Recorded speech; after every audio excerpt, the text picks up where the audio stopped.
আল্লাহ নবী সাল্লাল্লাহু আলাইহি সাল্লামের সরাসরি হাদিস, যে ব্যক্তি কবরের 3টা প্রশ্নের জবাব দিতে পারবে না, রাসূলুল্লাহ সাল্লাল্লাহু আলাইহি সাল্লাম বলেন আল্লাহ তাআলার পক্ষ থেকে তখন ফেরেশতাদের কাছে ঘোষণা আসবে, আফরিশুহু মিনান নার ওয়ালবাসুহু মিনান নার ওয়াফতাহু লাহু বাবান ইলান নার।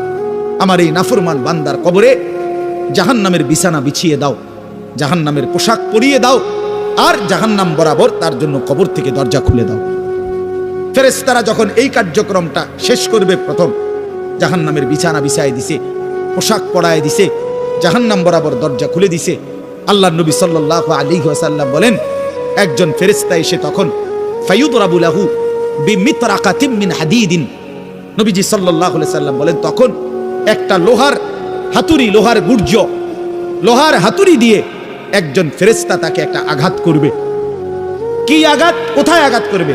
সরাসরি হাদিসের শব্দ, বরবাতান বাইনা উযুনাইহি, তার 2 কান বরাবর একটা আঘাত করবে।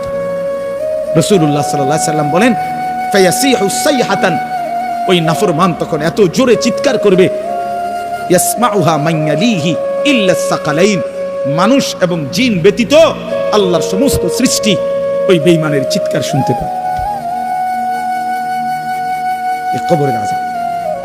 ছেলেরা আমার, দোস্ত আমার, বাপ আমার, বন্ধু আমার, আপনি হাসলেও কবরে যাইতে হবে, কাঁদলেও কবরে যাইতে হবে। রাজপ্রাসাদের ওই অট্টালিকাতে যে থাকে সেও একদিন মরে যাবে, জীর্ণ কুঠিরে কুড়ে ঘরে যে থাকে সেও মরে যাবে। জীবনে যে কোনোদিন সুখ দেখে নাই, দুঃখের সাগরে, তারও মৃত্যু হবে। জীবনে যে কোনোদিন দুঃখ দেখে নাই, সুখের সাগরে ভাসছিল, তারও মৃত্যু হবে, সেও মরে যাবে। কবর নিশ্চিত, কবর নিশ্চিত। অমিন ওয়ারাইহিম বারযাখুন ইলা ইয়াউমি ইউবআসুন। আল্লাহ তাআলা মৃত ব্যক্তিকে বলবে, বান্দা, কোরআন শরীফের আয়াত, এখন থেকে নিয়ে ইসরাফিলের ফুঁতে হাসরের ময়দানে উঠানো পর্যন্ত বারযাখ মানে কবরের জীবনে পড়ে থাকো। ভেবে দেখেন, ভেবে দেখেন, শুধু 1 মিনিট আমিও ভাবি, আপনিও ভাবেন। হাদিসের মধ্যে আছে মা বাইনান নাফখাতাইন 40, ইসরাফিল প্রথম ফু দিলে জমিনের সবকিছু মাটির নিচে চলে যাবে, দ্বিতীয় ফু দিলে মাটির নিচ থেকে আবার সবাই উঠে হাসরের ময়দানে দাঁড়াবে। তো নবীজি সাল্লাল্লাহু আলাইহি সাল্লাম বলছে এই 2 ফুঁয়ের মাঝখানে ব্যবধান হবে 40। তো মুহাদ্দিসিনে কেরাম, উলামায়ে কেরাম বলেন কেউ কেউ এই 2 ফুঁয়ের মাঝখানে ব্যবধান হতে পারে 40,000 বছর। তাহলে ধরে নেন সর্বশেষ যেই লোকটা কবরে গেছে, যদি তার কবরে আযাব হয় তাহলে তার কবরের আযাব ভোগ করতে হবে 40,000 বছর। এবার বলেন তো এখন যারা মরতেছে, এবার বলেন তো রাসূলুল্লাহ সাল্লাল্লাহু আলাইহি সাল্লামের জামানায় যারা মারা গেছে, এবার আরো পিছনে যান ইব্রাহিম আলাইহিস সালামের জামানায় যারা মারা গেছে, এবার আরো পিছনে যান নূহ আলাইহিস সালামের জামানায় যেই অবিশ্বাসী বেঈমানগুলো মারা গেছে, তারা আজকে কত বছর যাবত কবরে আযাব ভোগ করতেছে। বুঝছেন নি আমার কথাটা? হ্যাঁ, কোরআন শরীফে আছে ওমান আ'রাযা আন যিকরি ফাইন্না লাহু মাঈশাতান যানকা ওয়া নাহশুরুহু ইয়াওমাল কিয়ামাতি আ'মা। আল্লাহ বলেন আমার স্মরণ থেকে যে মুখ ফিরায় নিল, আমার বন্দিগি, আমার ইবাদত, আমার হুকুম পালন, আমি তার জীবন করে দেব সংকীর্ণ এবং তার হাসরের ময়দানে উঠাবো অন্ধ। এই জীবন সংকীর্ণ করার একাধিক তাফসীর, এর মধ্যে একটা তাফসীর হলো এইটা যে আল্লাহ জীবন সংকীর্ণ করে দিবে, মানে তার কবরের মধ্যে তার কবরটাকে একেবারে সংকীর্ণ করে দিবে। আল্লাহ রাসূল বলছে নাফরমানের কবর রাইখা যখন ফেরেশতা চলে যাবে, কবর ডান পাশের মাটি তারে একটা চাপ দিবে বাম দিকে, বাম দিকের মাটি এক ডান দিকে। আল্লাহর কসম ডান পাশের হাড্ডি পাঁজর ভাঙ্গা ডান দিকে বাম দিকে চলে যাবে, বাম দিকের হাড্ডি পাঁজর ভাঙ্গা।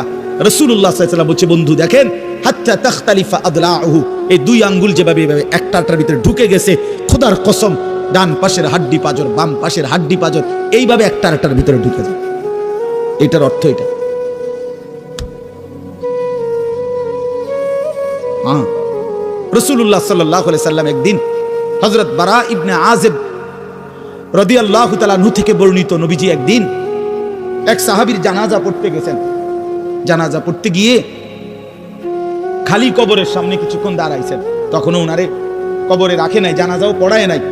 নবীজি আগে গিয়া কবরটার সামনে দাঁড়াইছে। হযরত বারা ইবনে আযিব বলেন আমরা নবীজির সাথে ছিলাম, আল্লাহ নবী সাল্লাল্লাহু আলাইহি সাল্লাম কবরের খালি এই কবরে দেখা অঝরে কাঁদতে শুরু করছে। আমরা সবাই সাহাবীরা নবীজির সাথে কাঁদতে শুরু করলাম। অনেকক্ষণ কাঁইদা নবীজি চোখের পানি মুইছা আজীব কথা বলছে নবী। রাসূলুল্লাহ সাল্লাল্লাহু আলাইহি সাল্লাম সাহাবীদেরকে লক্ষ্য করে বলছে, ইয়া ইখওয়ানি লিমিসলি হাদা ফাআইদ্দু, আমার বন্ধুরা, আমার সাথীরা, এই কবরে যাওয়ার জন্য তোমরাও রেডি হও। ফাআইদ্দু, তোমরাও প্রস্তুতি নাও।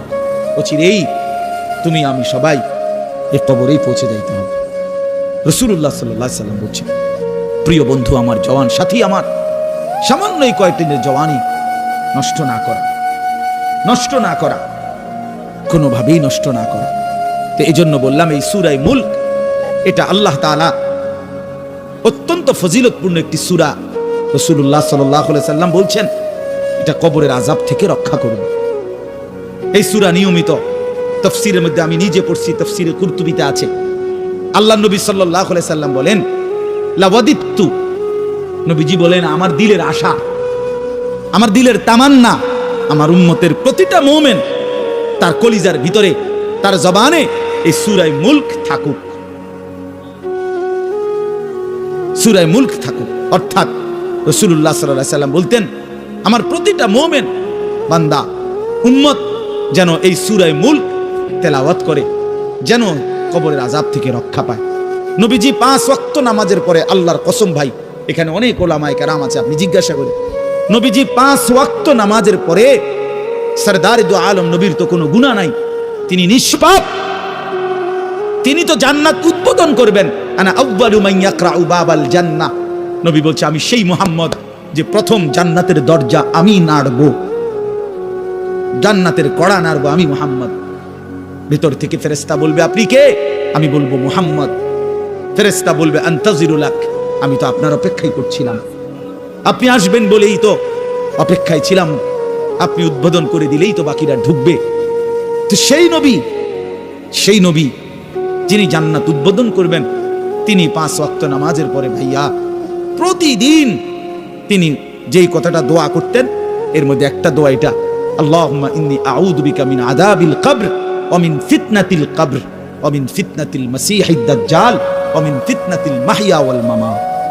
আল্লাহ, আমি কবরের আযাব থেকে পানাহ চাই। নবীজি নিজে বলতেন। প্রিয় ভাই, বাবা আমার, চলেন সবাই নিয়ত করি, নিজেকে গুনাহ থেকে বাঁচানো দরকার, নিজের আল্লাহর নাফরমানি থেকে বাঁচানো দরকার। আল্লাহ তাআলা বলেন, ইন্নাল্লাযীনা ইয়াখশাউনা রাব্বাহুম বিল গায়ব, আমি আল্লাহকে না দেখে, আমার কথাগুলো আখিরাত সম্পর্কিত, এগুলোকে না দেখে যারা আমি আল্লাহকে ভয় করে, আখিরাতকে ভয় করে, জাহান্নামকে ভয় করে, কবরকে ভয় করে, আল্লাহ বলেন, তাফসীরের মধ্যে লিখছে ভয় করে মানে হলো গুনাহ বর্জন করে।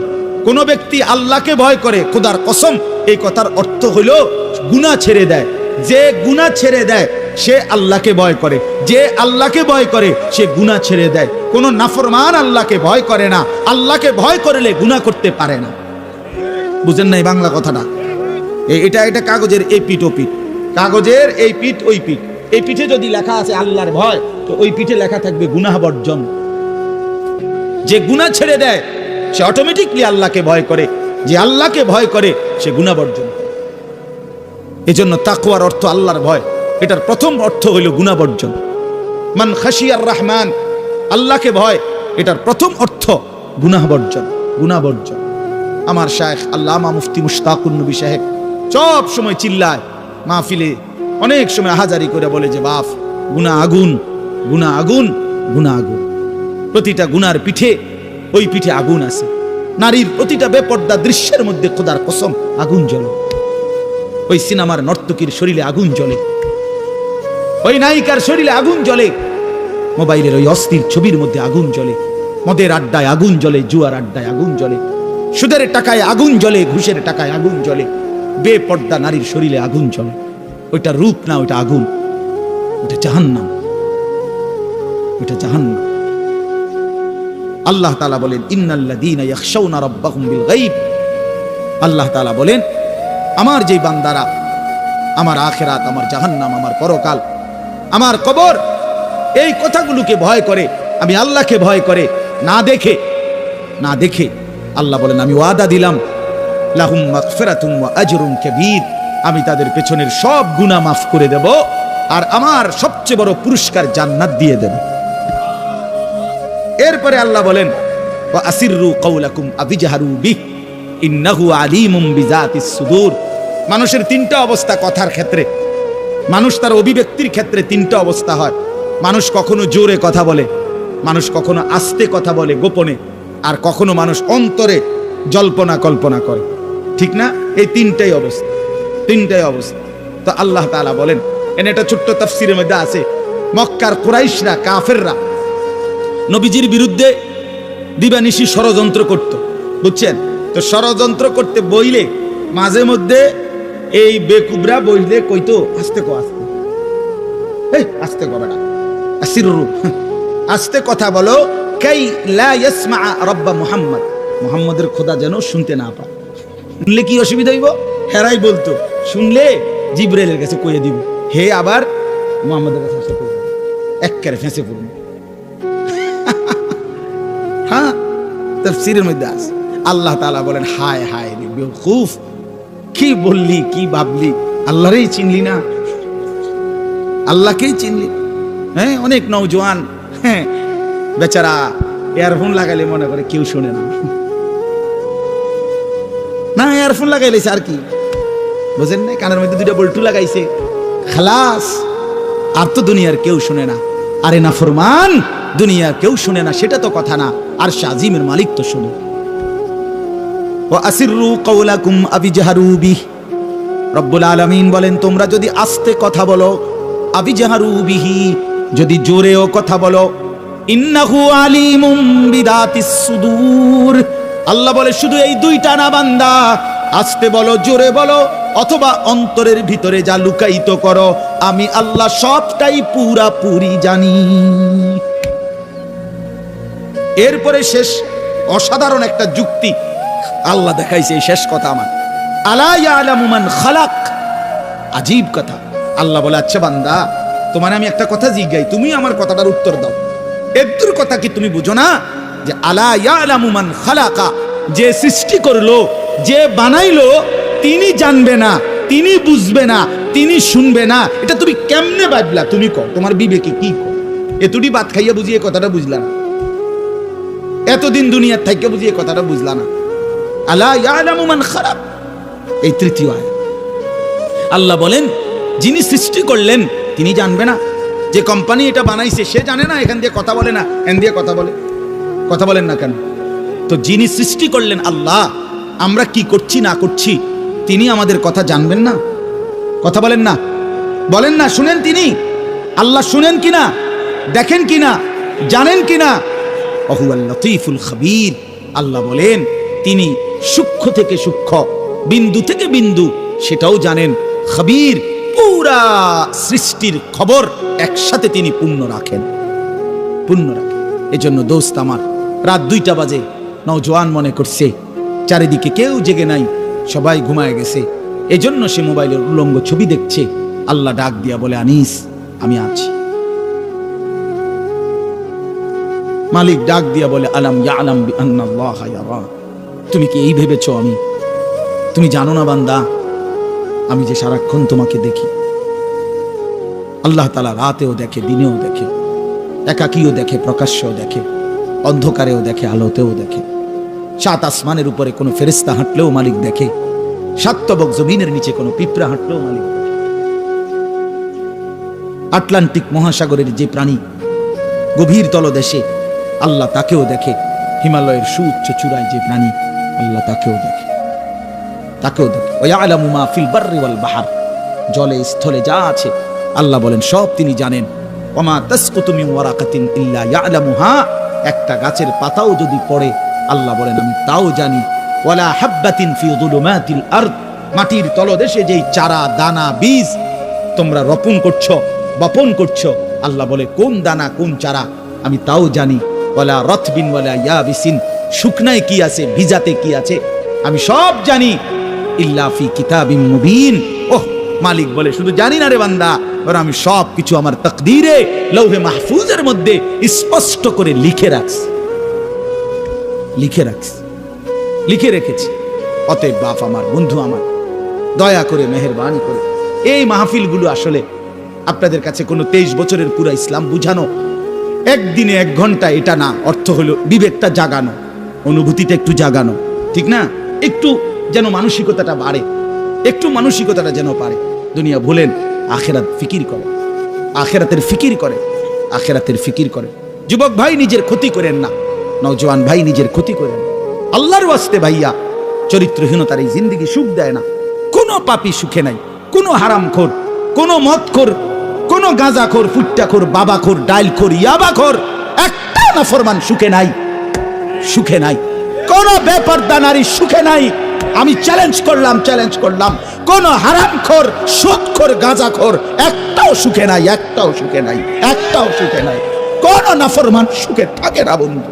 সেজদাতে সুখ আছে, আল্লাহকে ডাকলে সুখ আছে, আল্লাহকে ডাকলে সুখ আছে, মালিকের সেজদায় সুখ আছে। এজন্য চলেন ইনশাআল্লাহ, নিয়ত করি আল্লাহকে ডাকবো ইনশাআল্লাহ। হারাম ছেড়ে দেই, আল্লাহর নাফরমানি ছেড়ে দেই। আল্লাহ আমাদের সবাইকে কবুল করে নেন। ফাজালাসা ফিহা ফাকাদ আওয়া ইলাল্লাহ। যে ব্যক্তি কোনো দ্বীনি মজলিসে ফাঁকা জায়গা দেখলো, অতঃপর নিজে পূরণ করে বসলো, রাসূলুল্লাহ সাল্লাল্লাহু আলাইহি ওয়াসাল্লাম বলেন, সে যেন আল্লাহ তাআলার ঠিকানায় পৌঁছে গেল। আল্লাহ তাআলা তাকে নিজের করে নিলেন, আল্লাহর ঠিকানায় গেল। এজন্য ফাঁকা জায়গা পূরণ করে বসা অনেক বড় নেকির একটা আমল। রাসূলুল্লাহ সাল্লাল্লাহু আলাইহি সাল্লামের মজলিসে একবার এরকম কেউ 1 বা 2 নবীজি আল্লাহর কথা বলতেছিলেন, তো দাঁড়ায়া আবার সাথে সাথে চলে গেছে পিছন থেকে।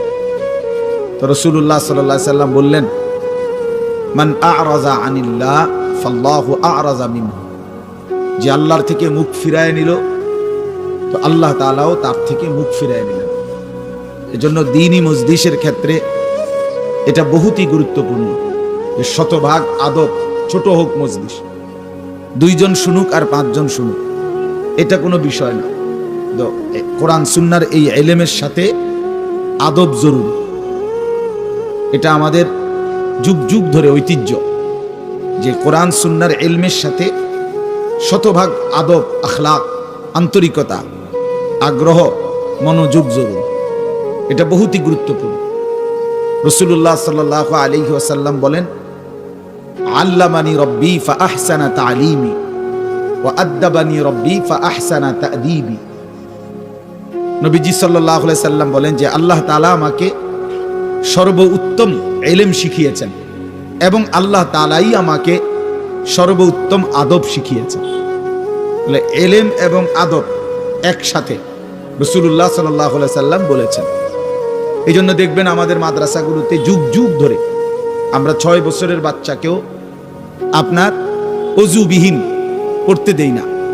সমস্ত পড়ালেখা বাচ্চা পাক পবিত্র থাইকা অজু অবস্থায় পড়ে। অসংখ্য প্রতিষ্ঠান এমন যাদের এই ব্যাপারে কোনো আলাদা কোনো গুরুত্ব নেই। ছেলে পেশাব করে পানি নেয় বা না নেয়, এটা নিয়ে তাদের কোনো মাথা ব্যথা নেই। ছেলে কি দাঁড়াইয়া পেশাব করে না বসে পেশাব করে, এই নিয়ে মাথা ব্যথা নাই। দেখার বিষয় হলো পড়া পারে কিনা, পড়া বুঝলো কিনা, খালাস। পড়া পারলো, শিখলো। কিন্তু না, আপনারাও সবাই বুঝেন যে সবাই এই শব্দটা জানেন যে শিক্ষা দীক্ষা, আমরা বলি বাংলায় এটা যে শিক্ষা দীক্ষা। এখন প্রশ্ন হলো দীক্ষা মানে কি? শিক্ষা তো বুঝলাম, নির্দিষ্ট পড়া মুখস্থ করলো, শিখলো, মুখস্থ করলো, তো দীক্ষাটা কি? এখানে এটা এমন শব্দ না যে কিছু শব্দ তো আছে একটা শব্দের সাথে আরেকটা বলছে অর্থহীন, যেমন কলম টলম। তো এটা সবাই বুঝে যে টলমের কোনো অর্থ নাই। কাগজ টাগজ, তো কাগজের অর্থ নাই। শিক্ষা দীক্ষা এমন না, শিক্ষা শব্দের উল্টা না। এটা এমন না যে এটা শিক্ষার উল্টা কিছু না, এটা আলাদা শব্দ। শিক্ষা দীক্ষা যেমন আমরা অনেক সময় বলি যে নামাজ রোজা, লোকটা নামাজ রোজায় ভালো, তো এর দ্বারা কি শুধু নামাজ আর নামাজের উল্টা শব্দ রোজা না? এটা একটা আলাদা কি আমল।